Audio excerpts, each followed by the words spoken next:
Hey, what's up, Journey Tribe? It is Tori's Journey. Nice to talk to you guys again.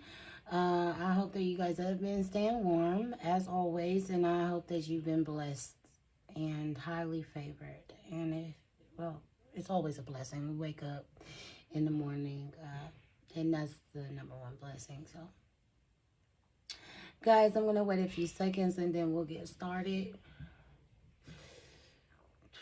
If you're watching the replay, please make sure you thumbs up, and also make sure that you comment. You, like I said, you can comment any questions about anything that I cover in this live, and you can also let me refresh my laptop screen, and you could also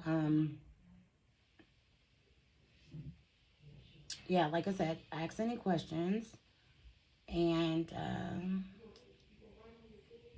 yeah, thumbs up. And if you're not a part of the Journey Tribe, become a part of the Journey Tribe by pressing subscribe, and also press the notification so you'll know when I have more stuff, going on.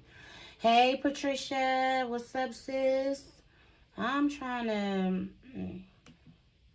I'm not seeing why. Okay, there it is. It wasn't populating on my laptop. That I was live. Let me make sure I turn the volume off, which I did. Okay, cool. Cool beans. All right, guys. So this is part 3 of Soberly Speaking with No Liquid Courage. The subtitle for this one is Can't Get Nothing Done. Can't Get Ish Done. I mean, seriously. First of all, I want to say, like, I have, I love cooking. I absolutely love to cook. Let me turn this way so I'm facing you guys. I'll move my laptop this way. I absolutely love cooking. However, when I was drinking the way that I was, make sure my volume is up. Okay. When I was drinking the way that I was ordering out a lot, like a lot. It was expensive because I was afraid to cook. The reason why I was afraid to cook is because I was literally scared that I would pass out, especially when it got later in the evening and I had been drinking all night, like all day throughout the evening time, and I just had no idea when I would be so drunk to where I passed out. So me making dinner and stuff like that, especially meals that will take some time to cook and be on the stove cooking for a while or in the oven cooking for a while, I stayed away from that. I did stay away from that because I would prefer to order my food. And I just didn't want to fall asleep and have something on the stove and end up to a natural disaster or end up dying in a house fire. No BS. I mean, I'm just keeping it real. One big eye opener for me is when I had ordered, I ordered a nice meal for just me, myself, and everybody that I had in my place, at the time, was my brother. I had him living with me temporarily. And my ex-fiance, he was living with me temporarily. They would usually already have eaten at work or whatever the case may be. But I was home by myself, and my brother was with his friends or whatever he was doing. He was out of the house, and my ex-fiance was out of the house. And I had ordered some food. It was a nice meal. I mean, just for me, it was like, with the delivery fees and the service fees, it came up to like $52. What did I do? Oh, I'm awake. They said that the food will be here in 45 minutes. I'm awake. Sitting there listening to music, trying to keep myself up. You know, I'm drinking, I'm smoking a cigarette, and boom, fell asleep. Fell asleep and didn't wake up for like 2.5, 3 hours. Slept so hard to where I fell asleep on a sofa in the front room. The front door was not far away. This person is knocking and ringing my doorbell, and I did not hear it. And my food was completely destroyed. My, they left it at the door. It was cold. It was outside too for that long time. I looked at the time that the driver had dropped it off, and I said, F it. That was $52 down the drain. Yes, it was in containers and stuff, but daggone, it was cold. It was in a type of food. I had seafood too. So I just was like, I just ruined.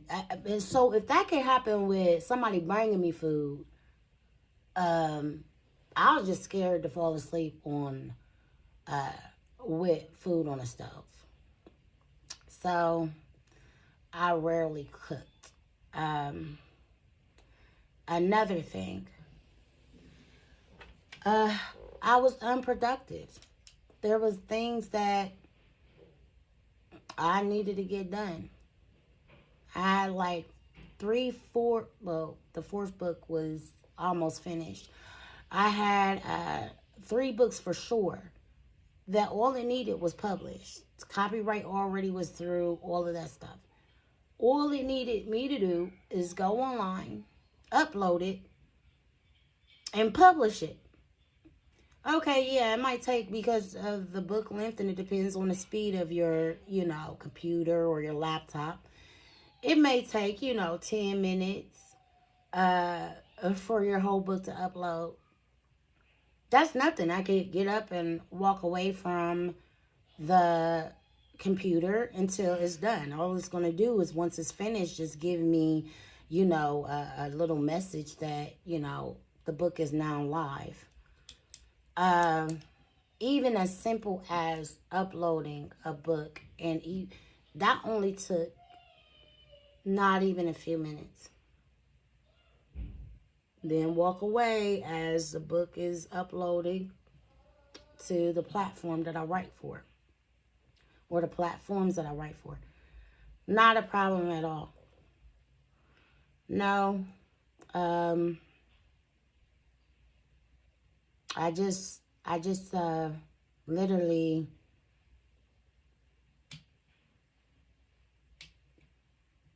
was unproductive. I was. All I wanted to do was sit and drink and honestly talk on the phone. Now, like me, I'm not really a TV person. I love music, and now that I'm sober as hell, I don't really care too much about being on the phone all day. There's just something about the phone and me drinking, just chatting it up. I don't know. Anyways, with that being said, excuse me, guys, because I just finished eating not too long ago. So that's why you're getting all this mouth action. So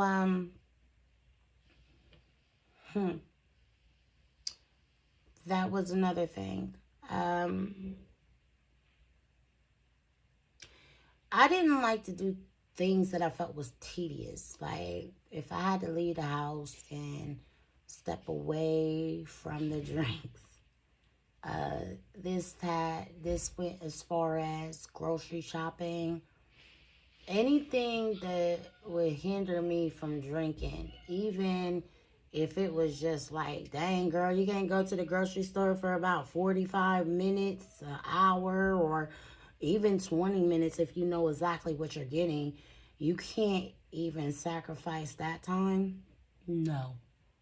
That's how sad it was. I mean, that's the truth. No, I couldn't. I wanted to drink here and now. Um, so when I was doing something that pulled me away from that, it was the struggle is honestly real. The struggle was real. And I just found myself just stuck in one place, controlled by alcohol.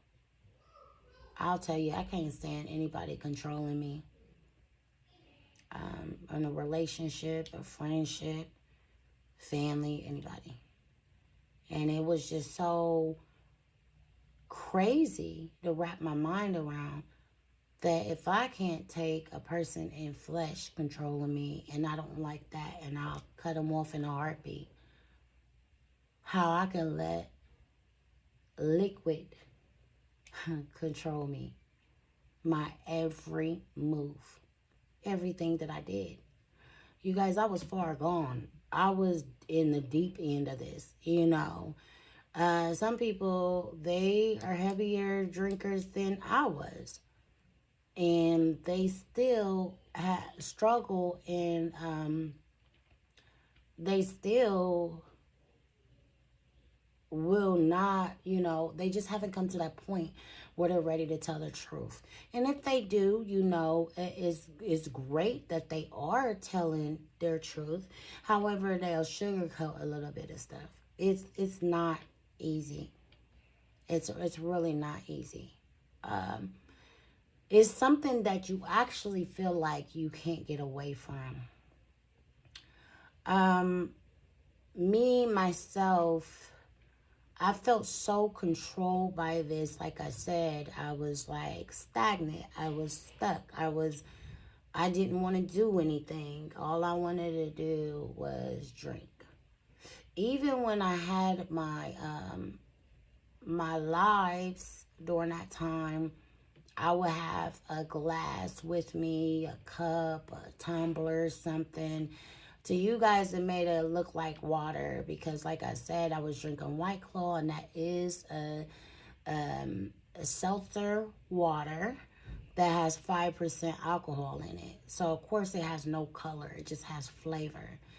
And even on my live, I was getting a kick out of just drinking and talking and doing my show, whatever the case may be. I had so many different things that I was doing, from lip syncing to changing wigs and ordering a court and all of that. However, that was like the only thing I really, really wanted to do. And is drink. Even down to me writing, you know. I have a book that is, it only is missing 2 chapters. And for the last 3 years, it's just been sitting there. I only need to write 2 chapters. It takes me maybe about an hour, depending on the length of the chapter. It takes me maybe about an hour to write a chapter. And then if I do my proofreading and my editing after I'm done with a chapter, that'll take about an hour and a half. That's nothing. Nothing at all. But it was so hard for me because all I wanted to do was drink. And then if I was really twisted, you could just call it a day with that, with writing anything. Because 90% of the time I was saying double words and trying to focus on the screen when you have double vision because of drinking. You're like, yeah, I'll just do this next time. And that's how it was all the time. You know, things that were really, really important for me to take care of, I just kind of just let it slide. I didn't care. I did not care.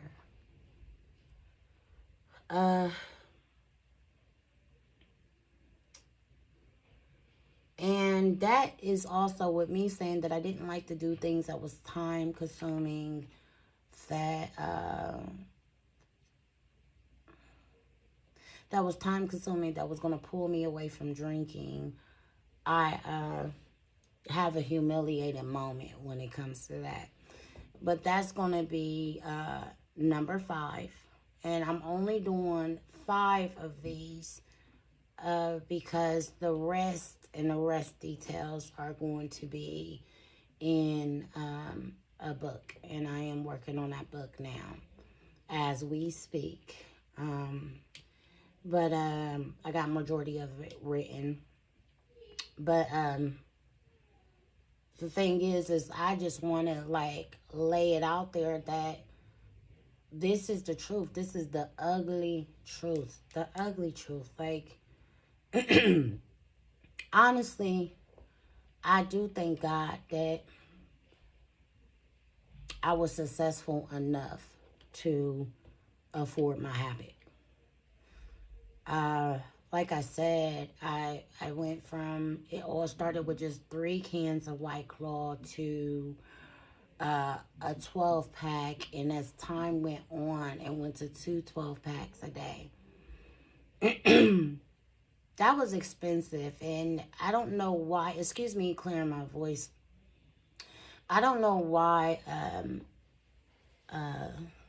smoking and drinking come hand in hand, like smoking, cigarettes or whatever. I don't smoke, marijuana, but I probably should have did that instead of drinking. I mean, just to be honest, seems like everybody is calm and everybody's cool. Everything is funny. Maybe I should have took on that. But anyways, I don't know why smoking cigarettes and drinking alcohol goes hand in hand. So when I had 2 12-packs, I was up to like a pack and a half of cigarettes a day with my 2 12-packs. I was spending $60, $70 a day. And that's not even counting getting in a lift and paying to get to the store and getting back home. You know, you could go ahead and add a good, the store wasn't that far, but for a round trip, you can go ahead and add a good $13, $14, anywhere from, depending on how busy Lyft was, anywhere from $13 to $15. If they had a surge, well, they have a surge where they don't have that many drivers out on the road. Something that would be like a ride that would be $12, $13 is now $25. Because you're paying for, the surge. Anyways, I didn't care what the hell I had to pay. I wanted drinks. And, 70, anywhere from $60 to $80 a day. That's how important that was to me. And if I went so long without it, I'll start getting shaky. I start like the withdrawal process. It was bad. Real bad. Ugly. Something I never thought that I would ever deal with. You could never tell me, Tori, girl, in 2020, guess what's going to happen? You're going to get addicted to alcohol. You're going to be drunk off your ass all the time. Say, I'm living my best life. And you'll be like this. For how long? 4 years. You'd be damn lying. Damn, I could have went and got another degree in 4 years. 4 years? Damn. Sign your life away and forget about everything for 4 years. And like I was saying, I'm happy that I was able to afford that. Because, and the reason why I said that is because I was so desperate to drink. I wanted to drink constantly. That if I didn't have anything in my bank account, I'd be negative. I'd be one of those people out on the street with a sign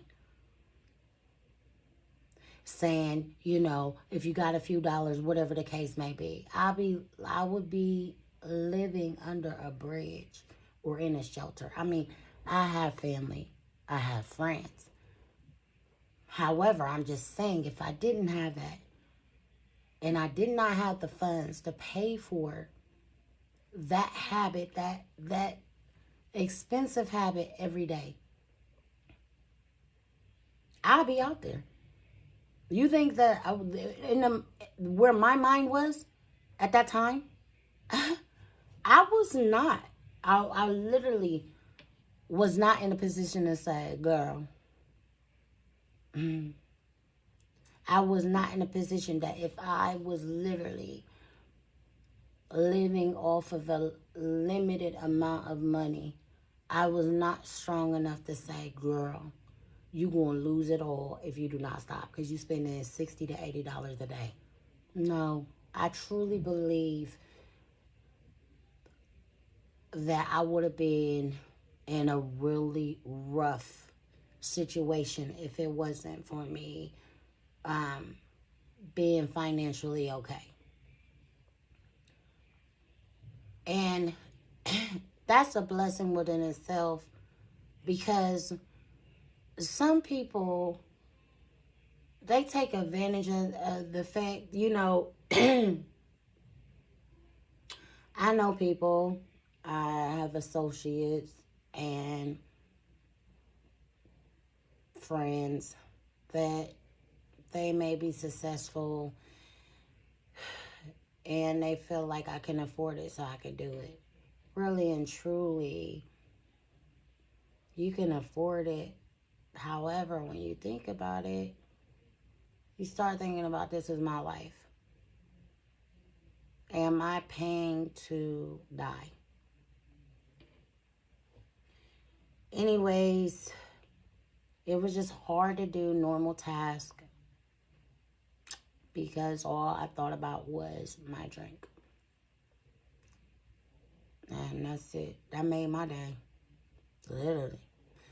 Been in my front room, sitting on the sofa, had my little table with my ashtray there, my pack of cigarettes sitting on the table beside the ashtray, my lighter sitting on top of the pack of cigarettes, my drink right there next to me, and a whole nother box beside me on the floor.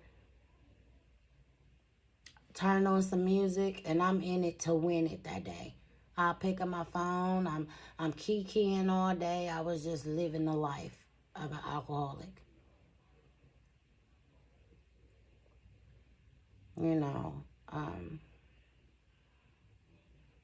I don't work for any companies or anything.